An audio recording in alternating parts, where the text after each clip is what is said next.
dulu berdakwah selama itu berarti umurnya wong itu ada yang mengatakan umurnya Nabi Nuh itu 1050 tahun. 1050 tahun. Jadi dakwahnya umurnya selama 950 tahun. Nabi Nuh sendiri umurnya 1050 tahun menurut riwayat Ibnu Abbas radhiyallahu anhu. Cek dawane, Pak. Iya. Panjang sekali. Umat-umat masa silam ada yang diberi oleh Allah umur sekian ratus tahun. Panjang-panjang. Sehingga bisa jadi ada yang menemui canggahnya, udeg-udeg, gantung siwur itu ketemu. Kenapa? Karena umurnya panjang.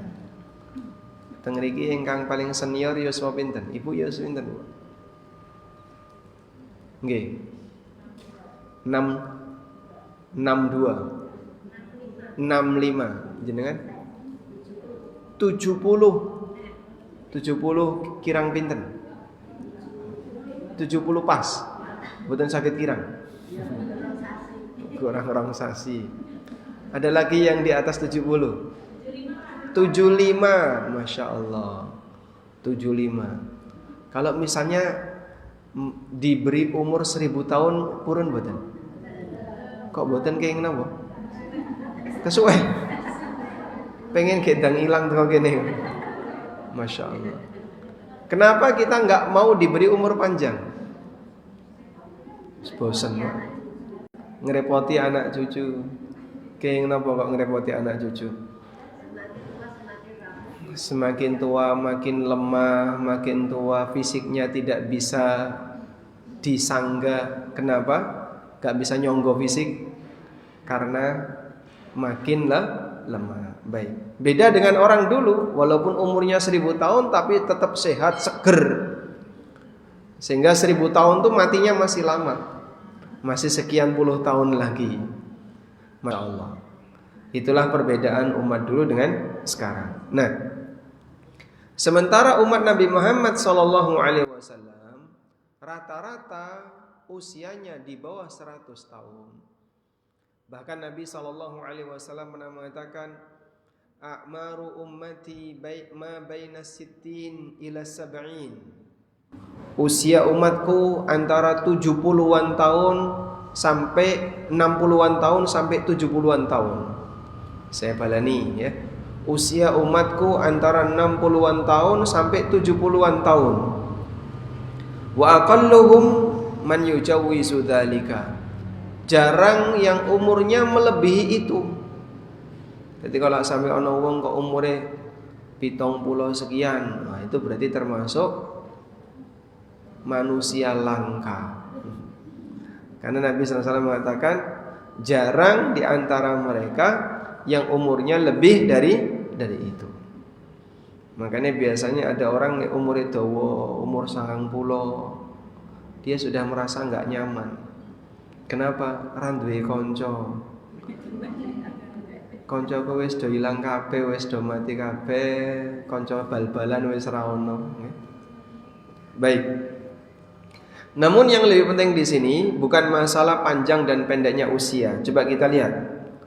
Ada beberapa amal yang pahalanya terus mengalir sekalipun pelakunya telah meninggal. Dia tidak bisa lagi beramal. Jasadnya dikubur dalam tanah, namun kebaikannya tidak putus. Itulah hakikat umur yang kedua. Umur di mana kita sudah tidak lagi bisa beramal, namun pahala kita tetap mengalir. Masya Allah. Sehingga bukan masalah panjang pendeknya umur, tapi yang lebih penting adalah apa isi dari umur kita. Nek uripe isine apik, dawa umure tambah apik. Nek uripe isine elek, diparingi dawa umur tambah elek. Makanya Nabi SAW pernah mengatakan, khairukum man tala umruhu wa hasuna amaluhu. Manusa sing paling apik, sing dawa umure, sing amale apik. Nah, sekarang coba kita lihat. Sebagai seorang muslim yang ingin memiliki bekal yang banyak menuju akhirat, sudah selayaknya dirinya mulai merencanakan amal yang tidak putus pahalanya walaupun orangnya sudah mati. Saya ulangi ya. Jenengan pengen duwe sangu kathah mboten? Sangu nopo? Amal.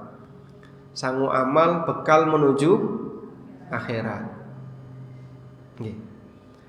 Nah, kalau orang ingin bisa memiliki banyak bekal menuju akhirat, berarti yang perlu disiapkan apa? Amal soleh. Tapi amal soleh kita ini terbatas oleh waktu. Sampai kapan, Pak? Saisone beramal. Kadang nyuwun sewu, ada orang yang dia usia amalnya itu panjang sekali. Orangnya sudah meninggal tapi amalnya belum putus. Ada orang yang begitu orangnya meninggal amalnya putus. Ada orang yang amalnya sudah putus, orangnya belum meninggal. Berarti yang paling parah yang pundi? Yang nomor 3. Ojo sampai dadi menungso amale wis mandeg, wonge durung mati. Kok bisa Pak kayak gitu Pak? Contohnya nopo? Contohnya wong pikun. Wong pikun itu sakit beramal boten? Kenapa tidak? Akalnya sudah hilang. Nek akale sampun hilang, maka dia tidak lagi bisa beramal. Perinti Mbah, Jumatan, Selasa kok Jumatan. Iki Jumat tok, Selasa niki Mbah. Iki Jumat, aku arep Jumatan. Bangkat dia Jumatan. Ternyata enggak ke masjid. Kecantol ning pasar. Jumatan kok ning pasar to, Mbah? Ha iki wis tekan masjid. Kenapa dia seperti itu? Akalnya hilang. Ada yang orang ikut puasa, nggih. Sahur tangi melu sahur, putune mangan melu mangan, nggih. Jam 7 wis buka durung. Sik jam 7 to, Mbah. Lho iki wis maghrib to, jam 7. Ini jam 7 to. Diam-diam dia minum, buka jam 09. Kenapa seperti itu? Akalnya hilang. Nah, orang kalau akalnya hilang, maka dia sudah tidak bisa lagi beramal. Kalau sudah tidak bisa lagi beramal, menungsone sik urip tapi amale sudah putus. Ini yang paling buruk keadaannya. Makanya kita berlindung kepada Allah jangan sampai menjadi orang pikun. Dungane pripun, Pak? Salah satu di antara doa yang diajarkan Nabi SAW jenengan tulis. Allahumma inni a'udzubika minal jubni wal bukhli. Iki nek versi panjang. Wa a'udzubika min an uradda ila ardhalil umur. Ya, coba diwangsuli. Allahumma inni a'udzubika. Apal nggih? Diulangi. Allahumma inni a'udzubika min an uradda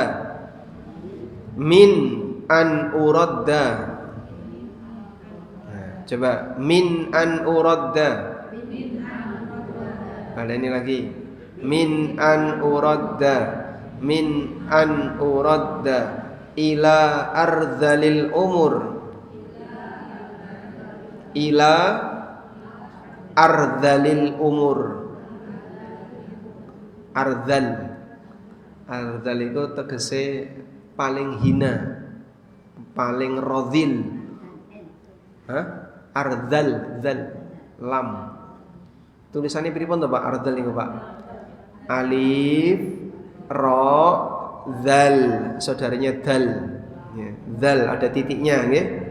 Lam. Ardhal. Al-umur. Umur sing paling hina, yaiku nalikane menungso hilang akal, ya. sehingga dia melakukan perbuatan sesuatu itu tanpa sadar. Aku kok durung dikai mangan, oh bang sebar sarapan loh mbah kok ngakune durung dikai mangan. Sehingga dia gak sadar melakukan A, melakukan B, maka orang seperti ini sudah tidak lagi wajib ngibadah. Karena akalnya sudah hilang. Cuman manusia seperti ini, jasadnya masih hidup, amalnya putus. Wong nek sudah mencapai usia pikun niku pripun? Sedaya keluargane arep-arep kapan mati. Nggih? Sehingga Masya Allah anake arep-arep kapan terus simbahe iki mati. Nggih, nyun sewu nggih. Leres mboten ngoten niku. Secara jujur mungkin seperti itu ya. Walaupun ra gelem ngomong, nggih rawani. Tapi demikianlah keadaan orang kalau dia sudah ngerepoti orang lain. Ke kamar mandi harus bopong, makan harus nyuapin, buang air diresiki dan seterusnya, membuat berat sebagian anak sehingga terkadang sebagian anak gak mau dekat sama orang tuanya. Ya, makanya berdoalah kepada Allah jangan sampai dijadikan sebagai orang pikun. Nggih. Yang lebih banyak pikun itu bapak napa ibu? Yang benar. Secara statistik ternyata wanita lebih banyak pikun daripada laki-laki. Leres betul? Secara statistik ternyata wanita lebih banyak pikun daripada laki-laki. Nggih. Enggak. Kebanyakan laki-laki. Rata-rata sing pikun sing lanang. Berarti niku sing salah sinten niku? Kok kian diseneni bojone, tua-tua dadi pikun. Leres ya? Baik, lanjut ya. Maka coba fokus lagi, fokus. Yang sedang ngobrol nanti dulu dilanjut ngobrolnya setelah asar ngobrolnya. Sekarang kajian dulu. Jadi Nabi SAW mengingatkan umur umatku itu pendek. Tapi kalau bisa, bagaimana caranya orang bisa memiliki amal yang umurnya panjang, yang terus mengalir pahalanya meskipun pelakunya sudah meninggal. Ada sebagian ulama ya, yang mereka umurnya panjang-panjang, umur amalnya panjang-panjang, walaupun orangnya usianya pendek. Coba kita ceritakan di sini. Sebagai gambaran sekaligus contoh, ada beberapa manusia yang usia karyanya lebih panjang dibandingkan usia pelakunya. Usia amalnya lebih panjang daripada usia pelakunya. Anda bisa lihat para ulama dengan aneka karya mereka. Usia hidup mereka sama sebagaimana usia manusia pada umumnya. Bahkan di antara mereka usianya 40-an tahun. Ada juga yang usianya 50-an tahun. Seperti Imam Asy-Syafi'i rahimahullah. Sampeyan catat ya. Imam Syafi'i lahir tahun 150, wafat tahun 204 Hijriah. Lahir tahun pinten? 150, wafat tahun 204. Berarti umurnya pinten niku? 54 tahun. Ya? Sementara usia amalnya Imam Syafi'i berapa tahun? Sampai sekarang masih dipakai. Sehingga karya-karya Imam Syafi'i sampai sekarang masih sering kita dengar, nasihat-nasihat beliau, penjelasan beliau. Sehingga kalau kita hitung dari usia wafat beliau 204, di tahun 204 Hijriah, sekarang tahun pinten? 1447 Hijriah. Berarti umur amalnya Imam Syafi'i lebih dari 1200 tahun. Loh sing kaya ngono yang kita maksud. Umur orangnya cuma 54 tahun. 54 tahun sedo niku kira-kira umur dawa napa umur pendek? Hah? Pendek.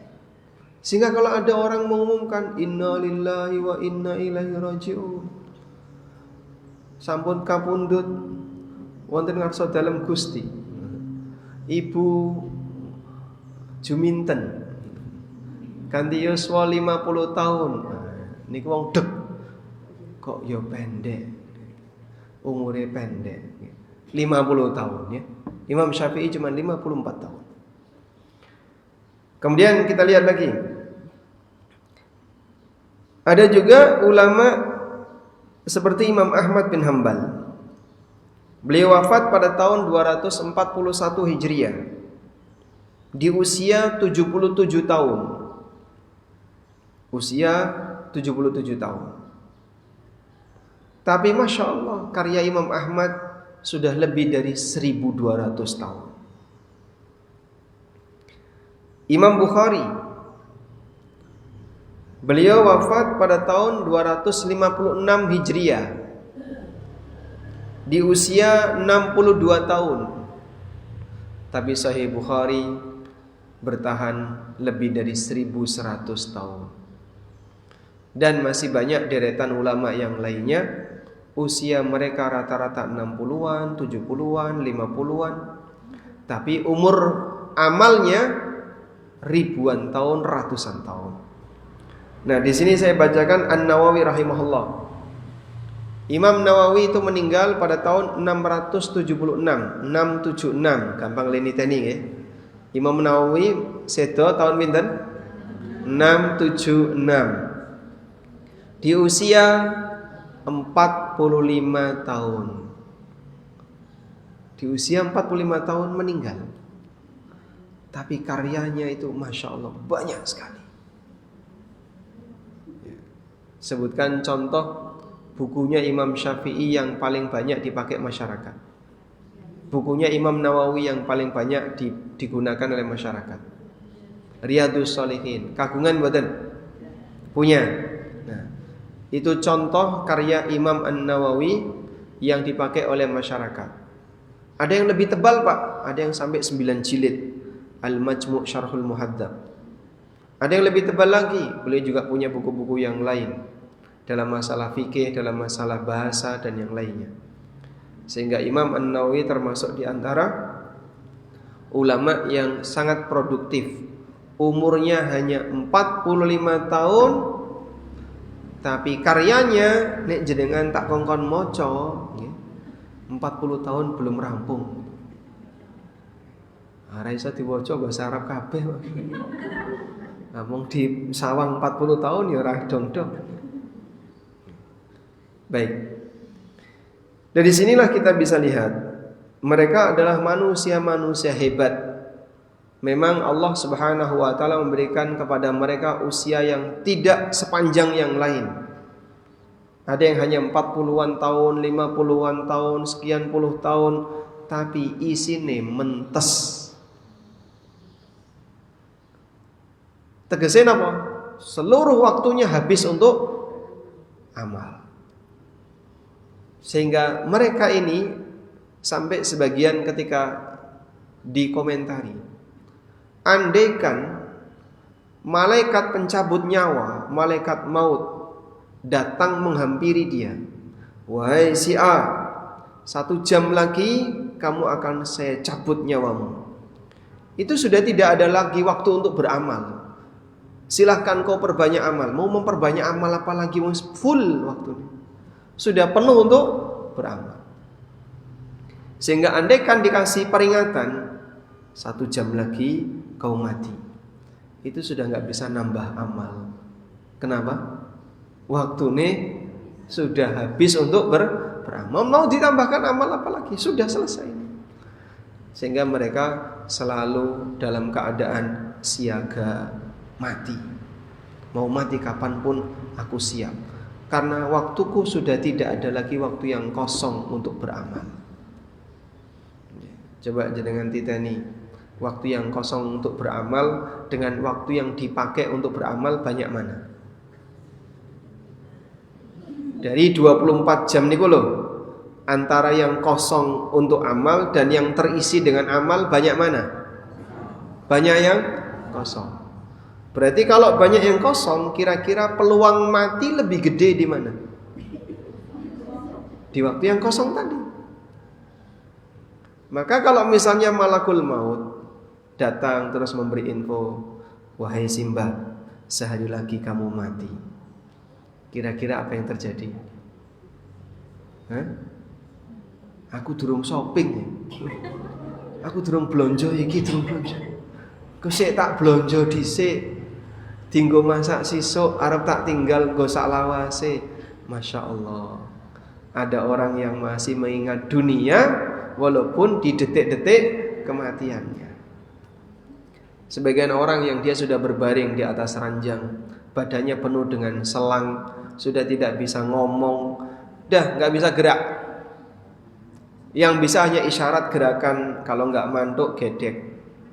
Mau ini gedek, mau ini nggih. Nah, itu berarti gelem. Sehingga dia sudah nggak bisa bicara.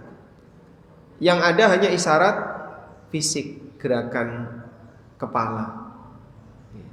Terus dibisiki, mbok duite dinggo ngamal. Ditawari duite dinggo ngamal, dia tidak bersedia. Kenapa? Karena dia masih sayang harta walaupun disisa usia. Ya ini saya ya suami pinten Ibu jenengan. Nggih. Nggih. 69 kurang berapa tahun? Enggak tahu ya.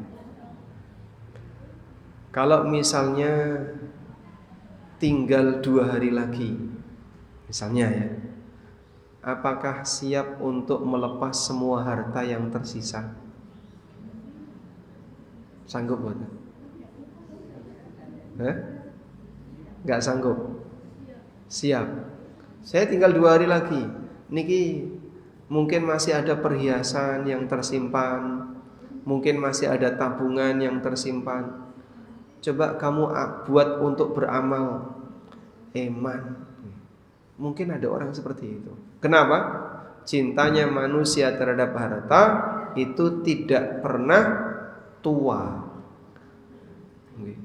Fisik bisa tua, tapi semangat golek donya ra iso melu tuwa. Dadi wis tuwa ya tetap semangat golek donya. Baik. Kita lihat di sini. Para ulama meskipun jasadnya sudah tidak ada, jasad pemiliknya telah terkubur dalam tanah, tapi amal mereka tidak pernah putus.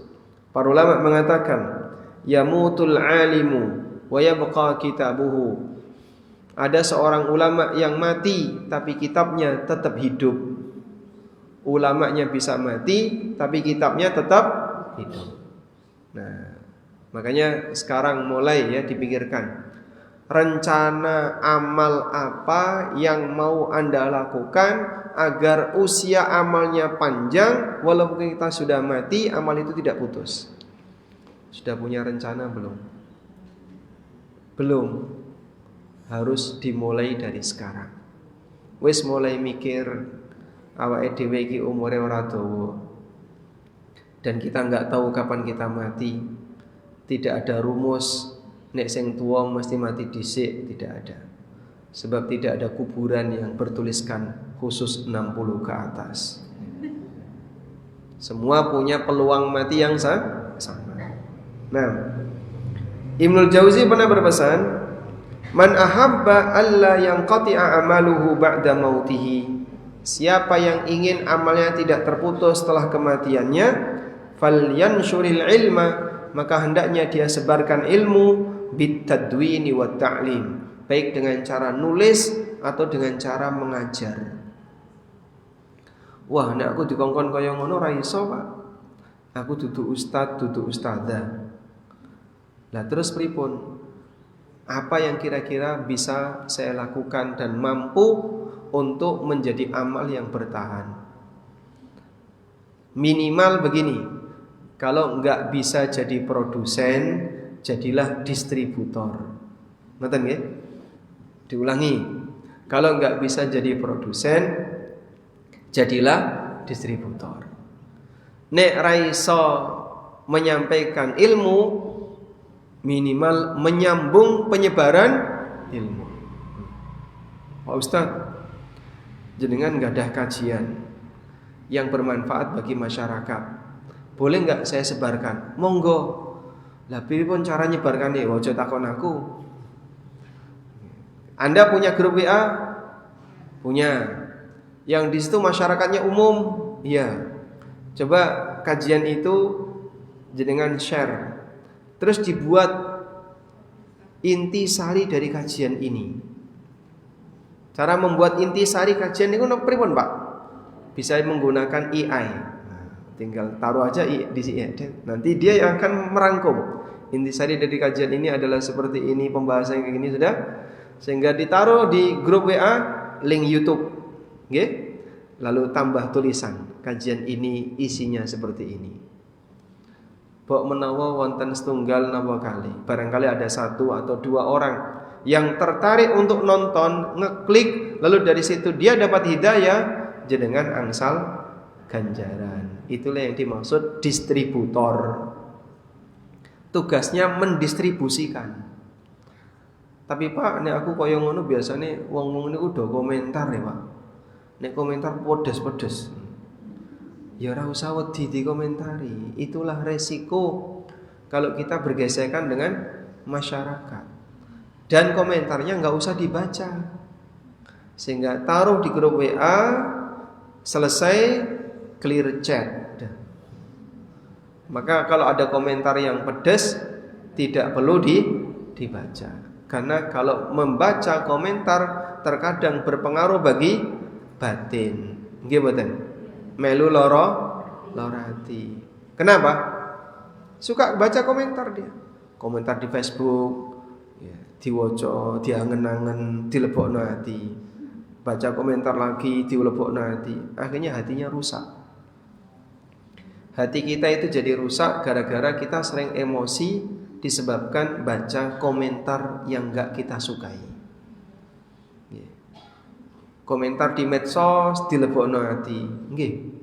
Karena sering dilebokno ati, komentar-komentar seperti itu membuat hati kita jadi rusak. Ada yang tanya kayak gini, Pak.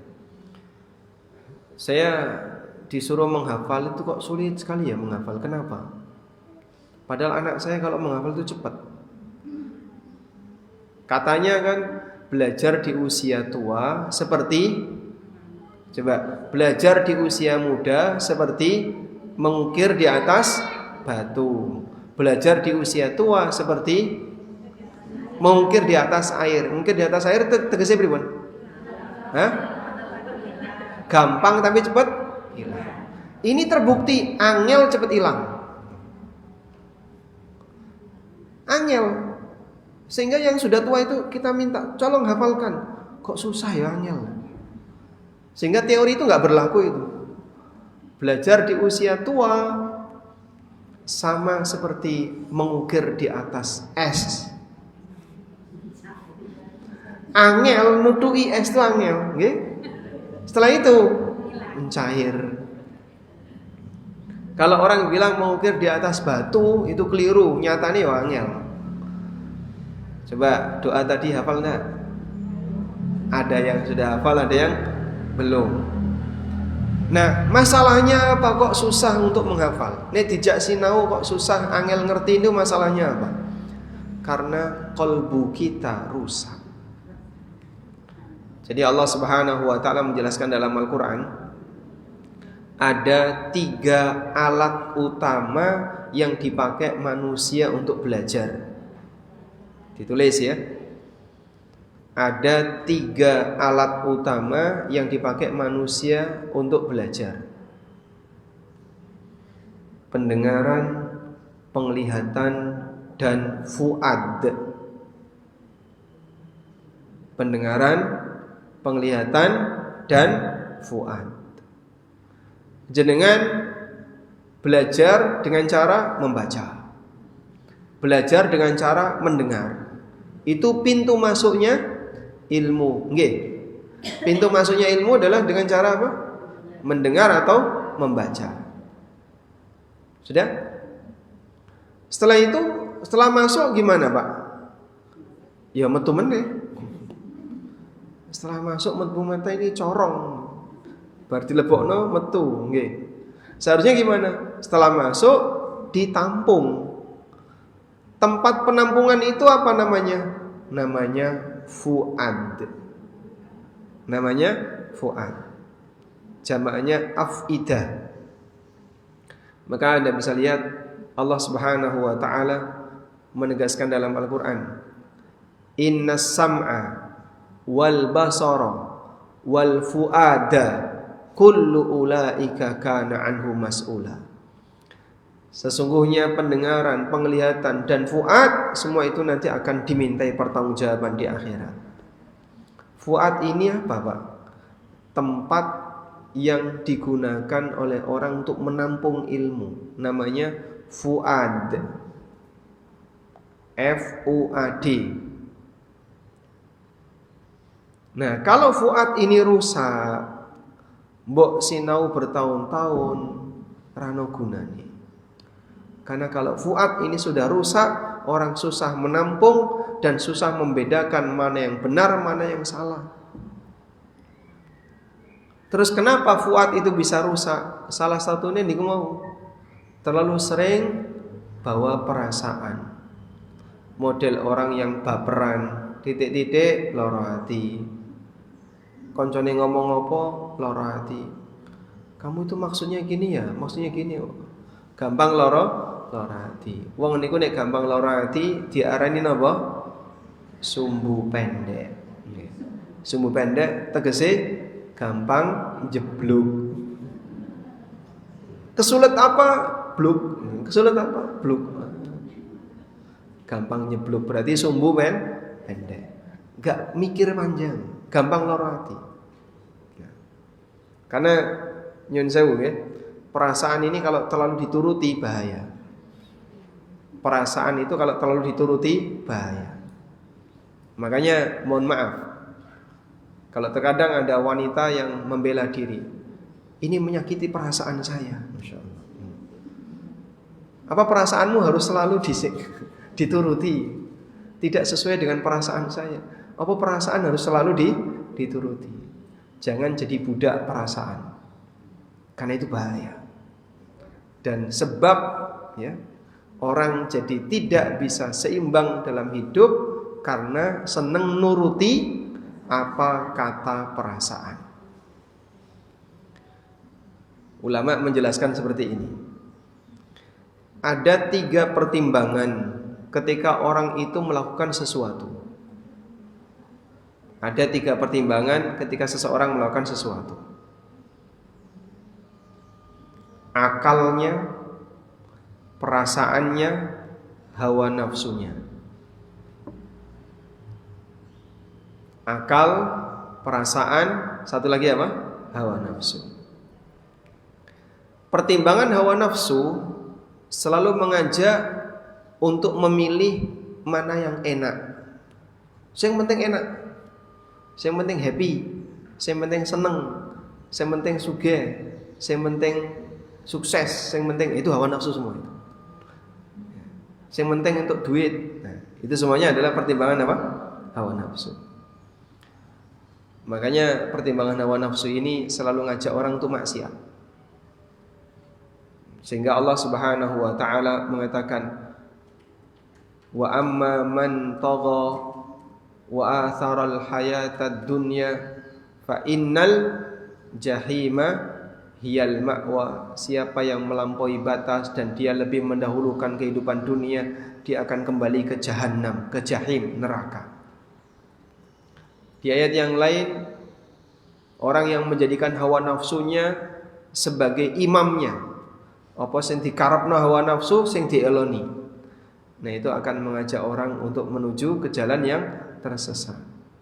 Karena hawa nafsu ini dia selalu berpikir pripun? Sing penting enak.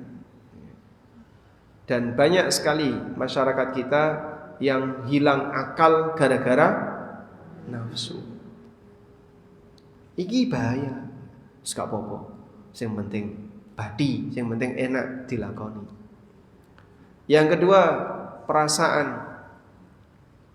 Perasaan itu ngajak orang untuk melakukan perbuatan dengan pertimbangan ketenangan hati dan menjaga jangan sampai kasihan.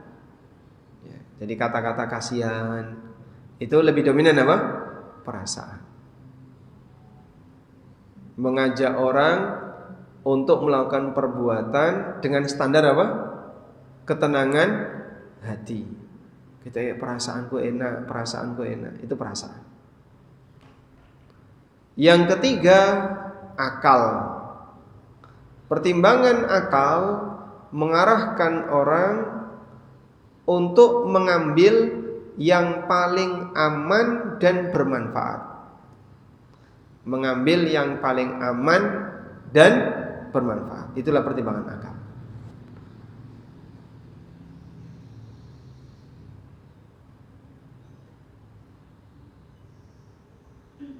Contoh ya.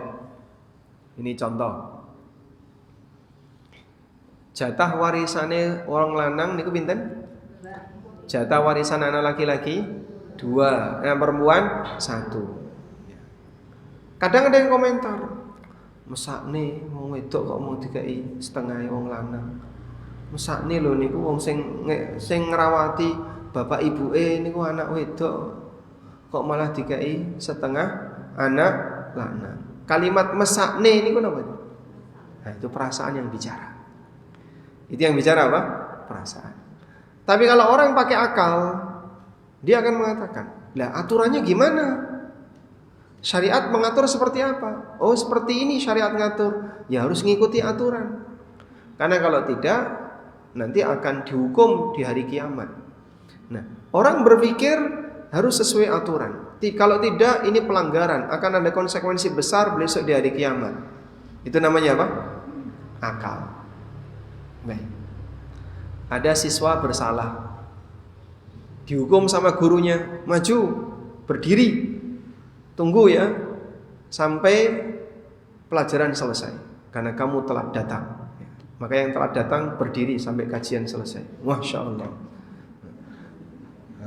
Terus orang tuanya, kasihan anak saya, mosok kayak gitu kok dihukum. Kasihan anak saya. Itu namanya pertimbangan apa? Pertimbangan perasaan. Okay? Kalau pertimbangan akal pripun? Nah, dia salah ya kudune dihukum. Karena kalau salah dan yang tidak salah disamakan, itu dolim. Okay. Antarane wong salah karo sing ora salah disamakan niku napa? Dolim. Kenapa ini enggak dikasih rapot? Oh, dia salah kok. Salahnya apa? Dia seperti ini. Ya kudune kan semuanya dikasih rapot. Loh antara sing salah karo gak salah kok dipadakno, dolim. Maka yang salah dihukum itu adil. Tapi kadang perasaan bicara. Nah, saat perasaan bicara itu sampai membela pelaku kriminal. Makanya pada waktu ada seorang wanita terlapor mencuri di zaman Nabi SAW, akhirnya diadili oleh Nabi SAW. Setelah diadili, diputuskan dia harus potong tangan. Padahal itu seorang wanita dari suku Bani Makhzum. Yang Bani Makhzum ini suku terhormat. Bahasa kita ya, darah ningrat, itu Bani Makhzum. Sehingga viral di masyarakat karena ada seorang wanita terhormat mau dipotong tangannya. Maka mereka berusaha untuk meminta kepada Rasulullah SAW, bisa enggak hukumannya dibatalkan. Tapi enggak ada yang berani matur. Tidak ada yang berani untuk menyampaikan kepada Nabi SAW. Akhirnya mereka mengusulkan, coba kamu minta Usamah. Usamah niku sinten? Usamah bin Zaid bin Harithah. Ini seorang pemuda yang dicintai Rasulullah SAW, dekat dengan Nabi SAW. Coba minta Usama yang menyampaikan. Mungkin kalau lewat Usama berhasil. Lewat Usama berhasil. Barangkali beliau sebagai hakim bisa digeser keputusannya karena lewat siapa? Usama. Maju Usama, ya Rasulullah, apakah fulana si A itu akan dipotong tangannya? Padahal kasihan dia, seorang wanita, mosok wanita randi tangan iki yang mesakne. Kasihan dipotong tangannya, kasihan. Apa kata Nabi SAW? Atashfa'u fi haddin min hududillah? Apa awakmu arep membatalkan hukuman Allah? Apa kamu mau menghilangkan hukuman Allah? Wa aimullah law anna Fatimah binta Muhammadin sallallahu alaihi wasallam saraqat laqata'tu yadaha. Demi Allah, andaikan Fatimah bintu Muhammad sing maling, tak potong tangannya. Nah itu enggak pakai perasaan jangan ngomong, pinggir, perasaan minggir, perasaan bahaya. Yang boleh ngomong akal. Makanya terkadang pertimbangan perasaan dan pertimbangan akal ini berbenturan. Apa yang menyebabkan suami istri bertengkar? Karena yang satu menggunakan perasaan, yang satu menggunakan hawa nafsu. Nah, padha wae salah ini kayak gini. Misal ya, tiba-tiba suami Anda BCI, Bu, aku wis duwe calon, sesuk arep tak lamar. Kira-kira menurut awakmu pripun? Jenengan jawab pripun? Hah?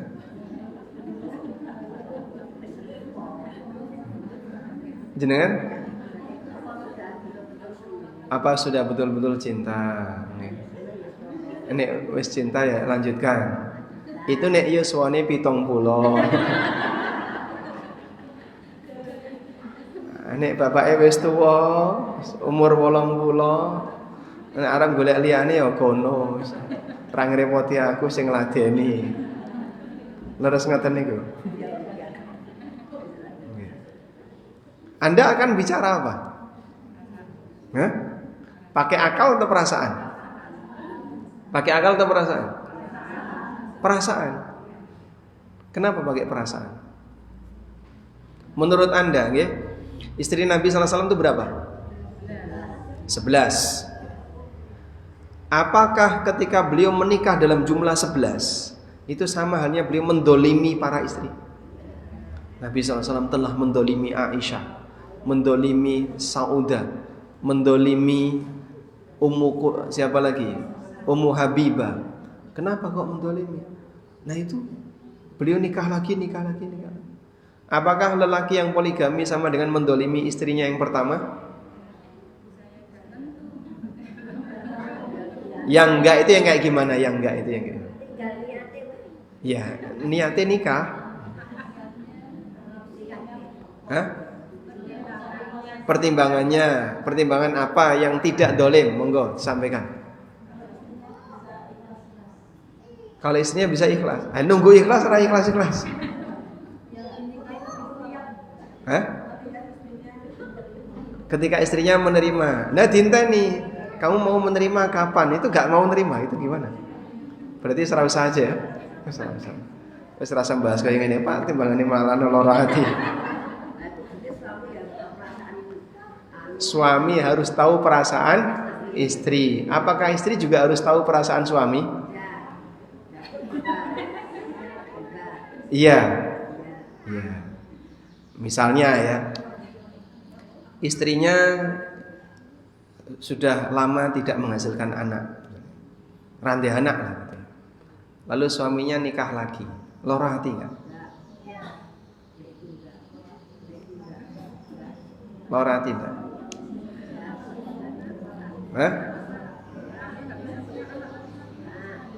Tidak punya anak lagi atau sudah tidak punya anak. Jadi nikah sampai umur sekian, sudah 20 tahun pernikahan nggak punya anak. Suaminya mau nikah lagi. Ya kan nggak tahu. Enggak tahu. Bisa jadi ketika nikah lagi punya anak.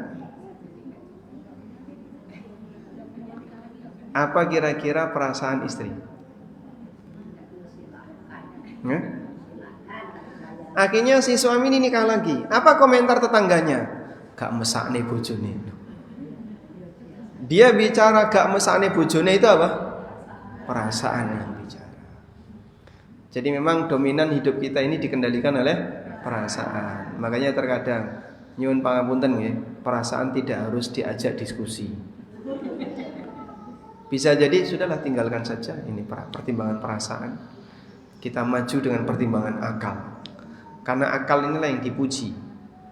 Sehingga orang yang berakal dipuji oleh Allah, ulaika ulul albab. Itulah orang yang akalnya sehat. Itulah orang yang pikirannya sehat. Sehingga kebalikan dari itu adalah tindakan kebodohan. Dan bodoh itu karena orang melakukan kesalahan dipengaruhi oleh hawa nafsu atau dipengaruhi oleh perasaan. Okay.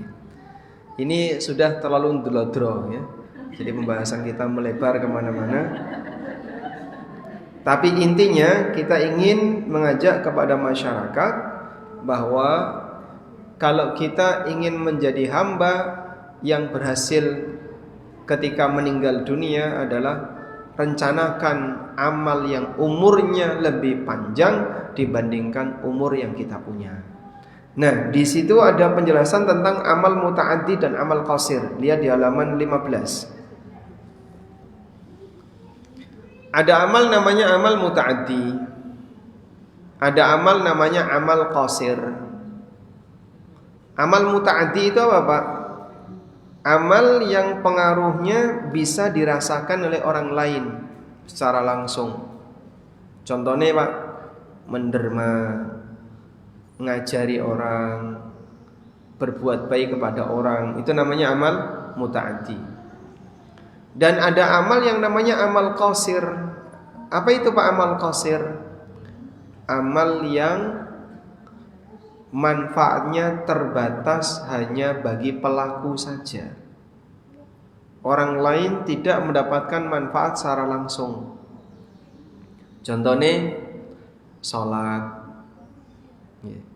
Misalnya jenengan sholat, di sebelah Anda ada orang yang sedang duduk.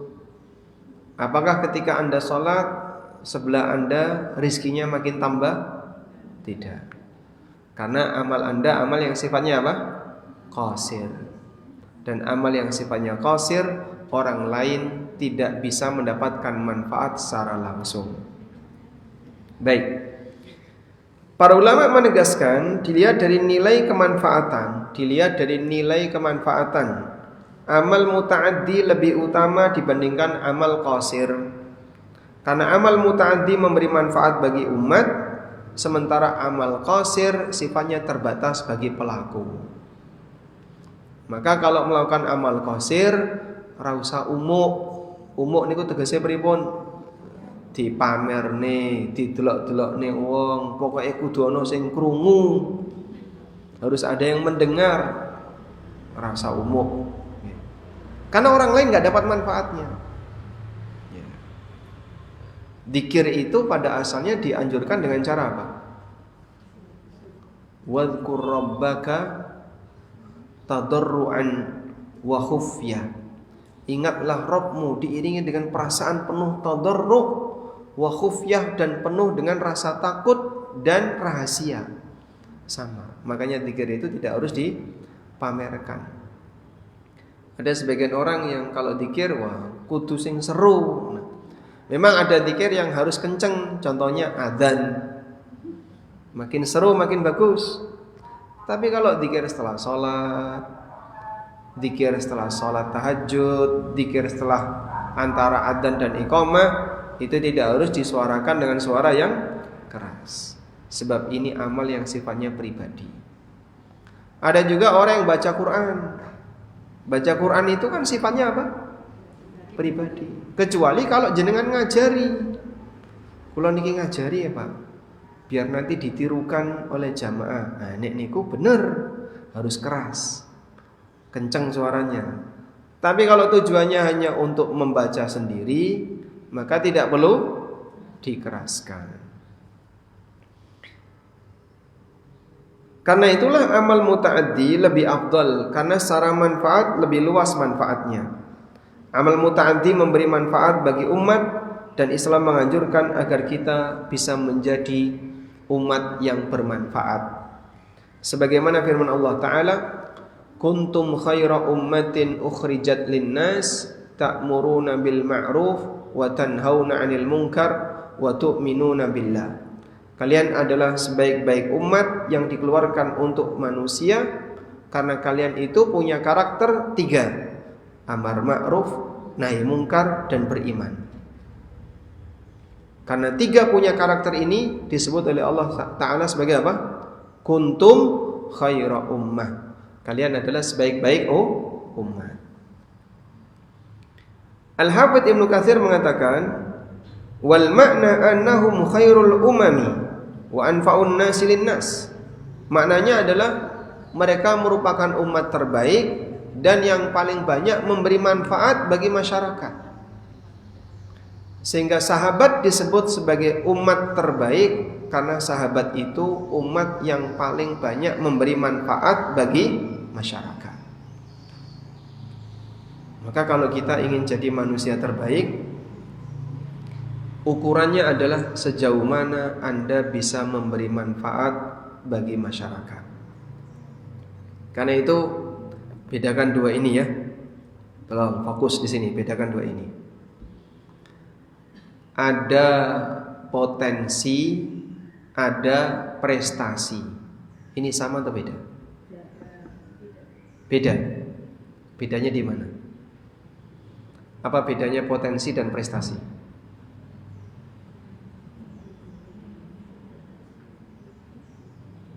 Apa bedanya potensi dan prestasi?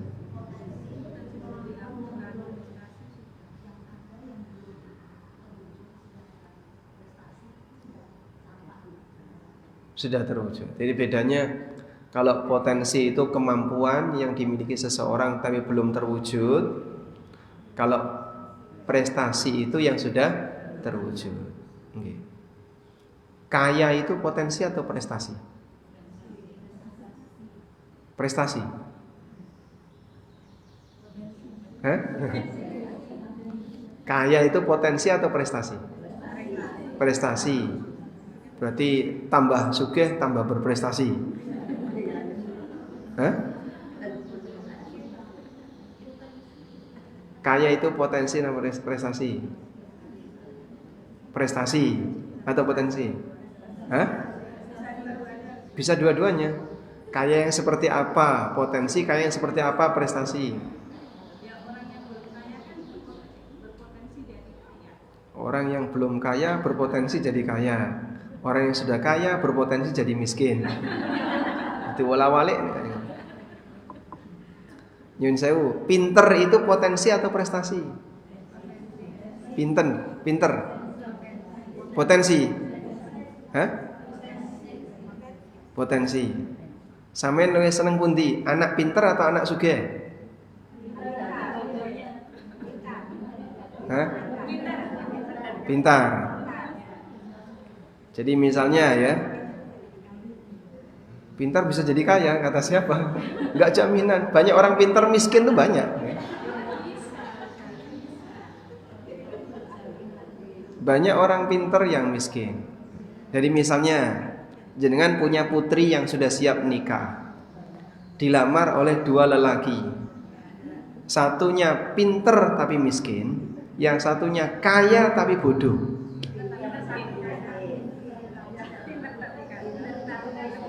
Hah?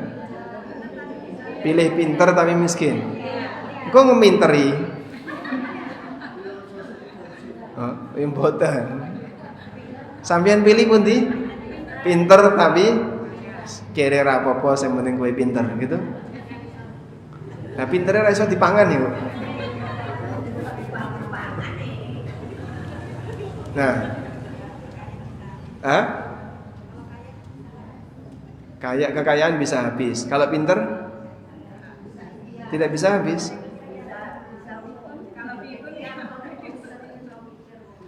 2 Pinter iso mikir. Nek kaya iso gaji wong pinter. Ya. Nah, disinilah penting kita membedakan antara prestasi dengan potensi. Pertanyaannya begini. Sebenarnya prestasi seorang muslim yang sejatinya itu apa sih? Menjadi pribadi yang bermanfaat untuk orang lain. Sehingga kaya tapi tidak manfaat, ya padha wae sugih nggo awake dhewe. Pinter tapi tidak pernah memberi manfaat dengan kepinterannya untuk masyarakat, ya iku pinter nggo awake dhewe. Pejabat tapi tidak pernah memberi manfaat untuk rakyat, itu jabatannya untuk dia sendiri. Apalagi aneka kelebihan yang Allah berikan kepada manusia itu bervariasi. Ada yang diberi kelebihan A, diberi kelebihan B, diberi kelebihan C, ngoten nggih? Nek kita semuanya punya kelebihan yang seragam, pengajian ini tidak ada. Wis ngerti kabeh Pak Ustaz. Sampeyan terasa ngomong wis do paham. Karena kita punya kelebihan yang sama. Tapi karena ketika kita punya kelebihan yang berbeda, ada yang diberi kelebihan kekayaan, gitu. Ada yang diberi kelebihan apa? Kepandaian, ada yang diberi kelebihan fisik, jabatan, status sosial, dan aneka kelebihan yang lainnya. Tapi semua kelebihan ini hanya akan menjadi kelebihan jika orangnya tidak berprestasi sama saja. Maka kelebihan itu jadi prestasi jika dipakai untuk memberi manfaat bagi masyarakat. Disitulah kenapa sahabat disebut oleh Allah Subhanahu wa ta'ala sebagai manusia yang berprestasi. Disebut oleh Allah khairu ummah, umat terbaik, karena mereka adalah orang yang paling banyak bermanfaat bagi masyarakat. Mereka itu punya semangat nyebarkan manfaat bagi masyarakat. Wallahu a'lam. Walhamdulillahirabbil alamin. Mungkin itu yang bisa kita sampaikan. Semoga yang sedikit ini bermanfaat. Wassallallahu ala nabiyyina Muhammadin wa ala alihi wa sahbihi wasallam. Ada pertanyaan? Tidak ada? Alhamdulillah. Silakan.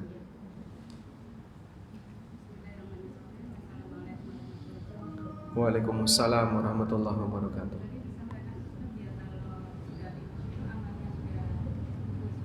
Kalau sudah pikun, amalnya sudah putus. Iya.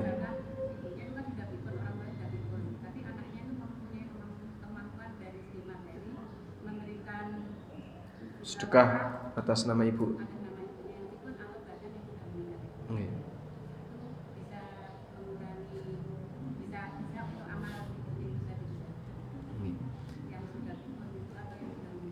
Ya, tadi kita sudah menyampaikan bahwa orang yang pikun amalnya terputus. Maksudnya amalnya terputus sudah tidak bisa lagi beramal. Karena pikun itu akalnya hilang.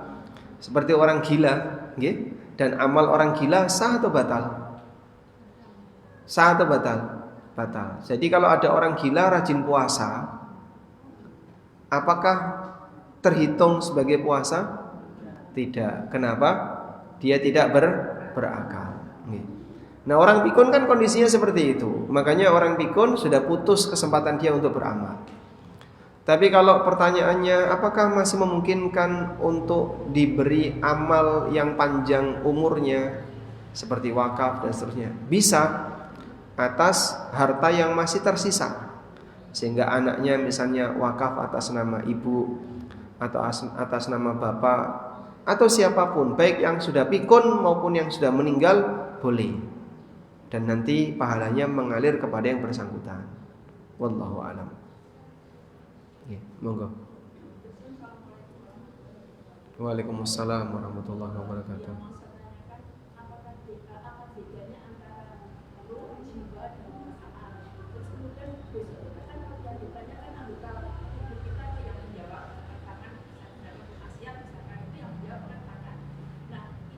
memandu itu jiwa ataupun Waalaikumsalam warahmatullahi wabarakatuh. Apa bedanya roh, jiwa, dan perasaan? Oke.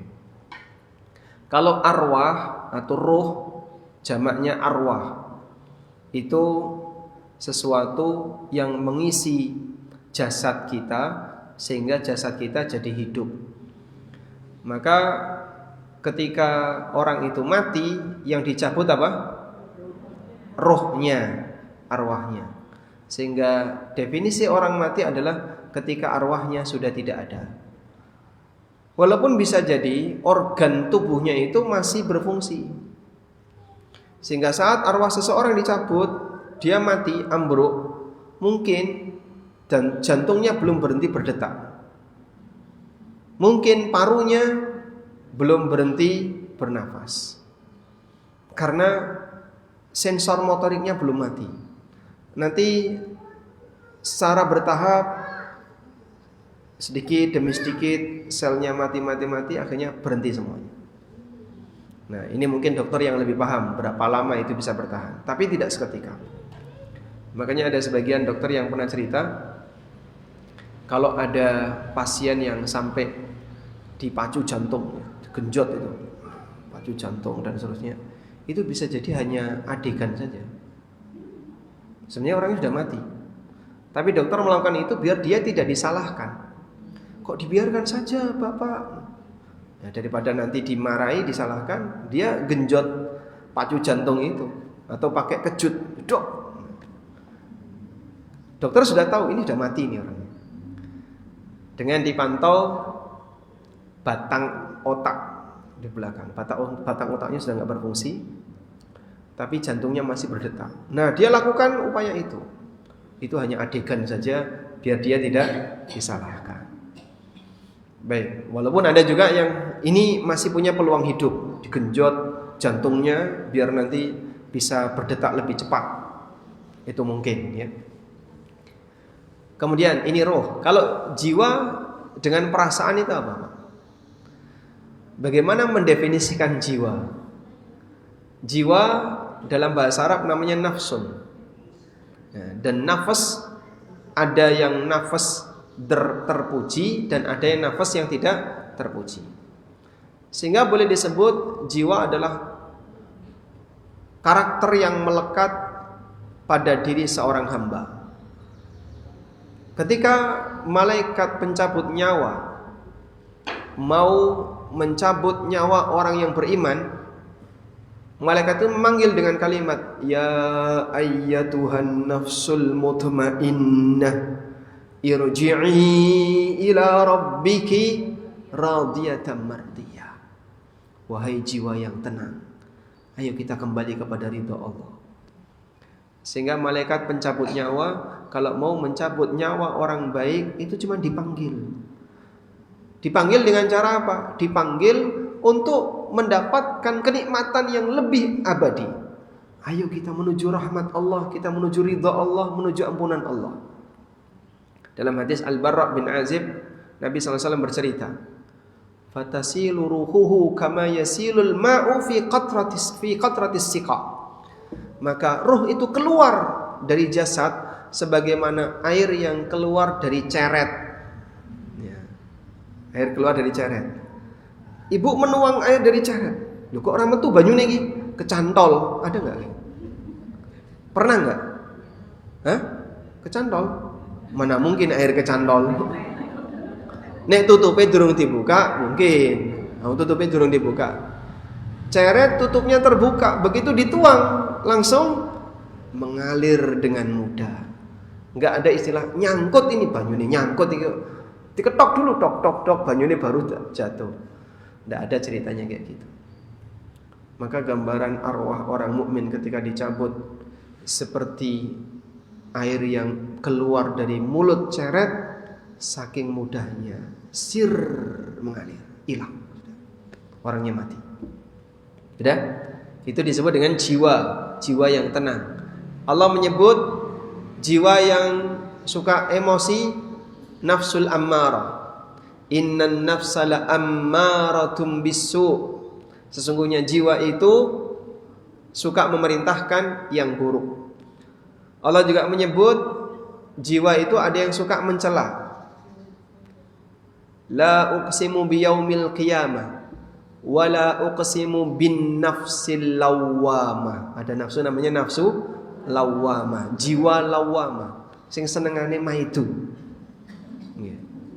Aku bersumpah dengan jiwa yang senengane maidu, jiwa lawwamah.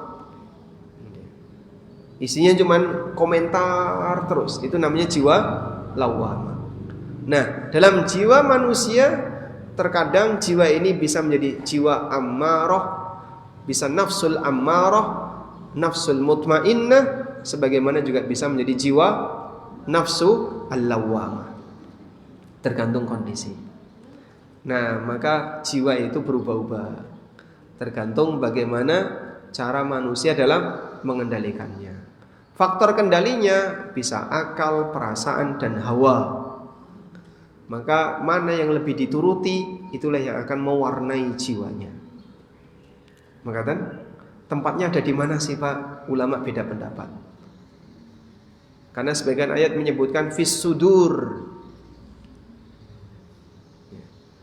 Yang buta itu bukan matanya, walakin ta'mal ladzi fis sudur. Namun yang buta adalah apa yang ada di hatinya.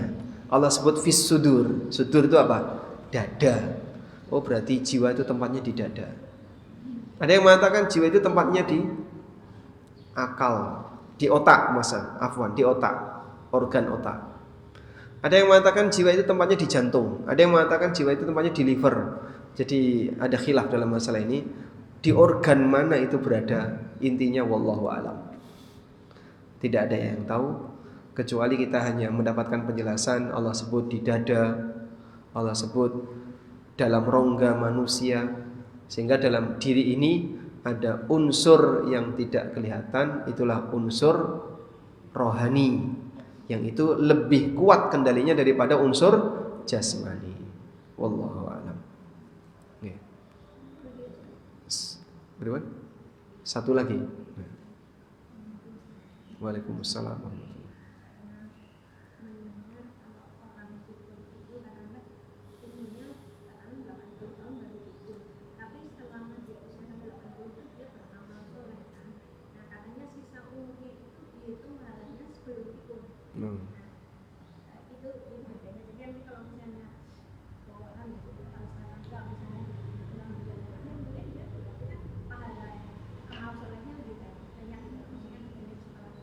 Tapi beda dengan orang gila. Nah ini benar nggak usah kalau orang gila itu katanya tidak di surga, tidak di neraka. Ya. Baik, saya ulangi pertanyaannya ya. Jadi ada yang mengatakan bahwa orang pikun itu status dia sesuai dengan kondisi terakhir sebelum pikun. Jadi kalau sebelum pikun dia rajin beramal saleh, maka amal soleh itu tidak putus pahalanya walaupun orangnya pikun. Beda dengan orang gila. Orang gila ini nanti tidak masuk surga, tidak masuk neraka. Nah, baik, penjelasannya, manusia itu dihukumi sesuai dengan satu kondisi terakhir sebelum hilangnya akal. Jadi kalau gilanya umur 30 misalnya, umur 30 nikah sebulan gila karena tekanan dari pasangannya. Saya pernah ngisi di RSJ Magelang. Ya jamaahnya bukan yang gila ya. Jamaahnya para dokter dan perawat yang ada di sana. Terus diajak keliling, lihat pasien-pasiennya. Ya mesakne, Masya Allah. Hilang akal ternyata lebih berbahaya daripada kurang fisik. Sehingga secara fisik orangnya sehat-sehat, gagah, tidak ada masalah. Tapi ya ngawur, ya. Ada yang kepalanya dijedok-jedok, ada yang dia gak karuan. Intinya sebagaimana layaknya orang gila. Terus cerita, di sini tuh ada salah satu dosen kampus ternama. Ya, kalau boleh disebut ya kampus ITB itu. Dosen dari kampus ITB, doktor. Ya. Tapi gila. karena tekanan istrinya. Masya Allah. Ceritanya pripun niku Mas? Iso ge cerita pengajian nek kaya ngene. Bahaya wanita. Menyebabkan seorang dokter jadi gila. Subhanallah. Ya orang kalau terlalu sering tertekan, berarti kan dia sebenarnya IQ-nya bagus ya. Kita nggak pungkiri lah, dosen ITB ya. Artinya secara IQ mungkin dia bagus. Soal matematika atau wah ringan bagi dia. Tapi ternyata beda antara IQ dengan jiwa itu beda. Dengan kedewasaan, dengan interaksi sesama orang itu beda. Maka kedewasaan itu tidak identik dengan IQ. Wonge pinter tapi galak itu berarti apa? Berarti namanya apa? Pinter tapi galak. Ras itu pinter. Dia pinter. Tapi nek ketemu wong krasa paling dhuwur dhewe, krasa sing paling pinter, istrinya enggak betah. Ada juga ibu-ibu yang curhat, suami saya dosen, pinter. Kalau secara materi pinter, tapi istrinya ditendangi, gitu, ditempelengi, biasa. Jadi main kasar itu biasa. Nah, kalau kayak gitu namanya apa itu? Masih bisa disebut pinter nggak orang ini? Hah? Jadi sebutannya apa? Maka jangan merasa aneh ya. Semua ini beda-beda. Pinter dari sisi kemampuan kognitif, pinter dari sisi kedewasaan berinteraksi dengan orang, pinter dari sisi bisa menjaga akhlak dan seterusnya, itu beda-beda semua. Sehingga kita diajari mana yang lebih prioritas untuk kau utamakan ketika kau ingin menjadi pribadi yang baik. Lanjut. Terus bagaimana kalau orang itu gila? Kalau orang itu gila, kondisi terakhir dia seperti apa? Gila umur 30. Berarti sebelum umur 30 itulah status dia. Karena gila ini enggak dihitung. Sehingga sebelum umur 30 dia orangnya rajin A, rajin B, rajin ibadah, maka dia terhitung sebagai orang yang rajin ibadah. Maka akhir dari hayatnya adalah rajin ibadah. Kalau dia pikun seperti itu sama, hilang akalnya dimulai tahun 70 tahun usianya. Maka ketika dia pikun sesuai dengan kebiasaan dia sebelumnya. Pertanyaannya, apakah pahalanya terus mengalir? Itulah makna dari firman Allah Ta'ala, illal ladzina amanu wa amilus solihati falahum ajrun ghairu mamnun. Kecuali orang yang beriman dan beramal saleh, mereka mendapatkan pahala yang tidak pernah putus. Dalam tafsir Ibnu Abbas, ini adalah orang yang punya kebiasaan baik sebelumnya, sampai kemudian dia tua, terhenti, Allah Subhanahu wa taala tetap mengasih pahala untuknya sesuai dengan kebiasaan amal baiknya. Maka orang pikun itu dihukumi seperti sudah mati, tapi jasadnya masih ada.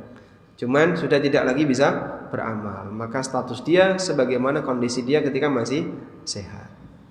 Wallahu a'lam. Kecelakaan tapi amnesia, hilang ingatan, tapi akalnya masih ada enggak? Hilang ingatan tapi masa lalu. Bukan hilang ingatan. Seperti hidup di masa lalu terus. Akhirnya perasaan dia gimana? Kayak anak kecil.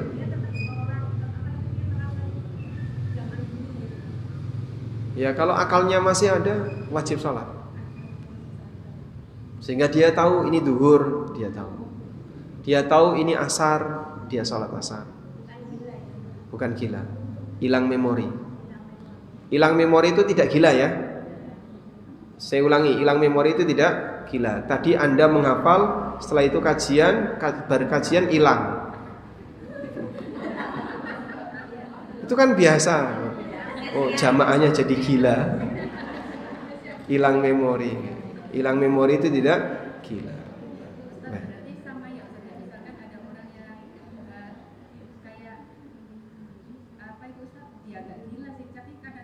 Kambuh-kambuhan gitu loh. Suatu saat itu sehat seperti kita biasa ini, suatu Kambuh-kambuhan kadang sehat, kadang error. Ya. Berarti akalnya kadang muncul, kadang hilang, muncul hilang, muncul hilang. Kadang itu kayak ya apa ya, kalau bahasa kasarnya ya gila itu Ustaz.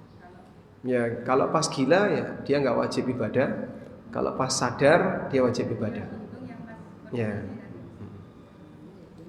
Baik, demikian semoga bermanfaat. Allahumma anfa'na bima 'allamtana wa 'allimna ma yanfa'una warzuqna ilma. Wassallallahu ala nabiyyina Muhammadin wa ala alihi wa sahbihi wa sallam. Wa akhiru da'wana anil hamdulillahi rabbil alamin. Wassalamu alaikum warahmatullahi wabarakatuh.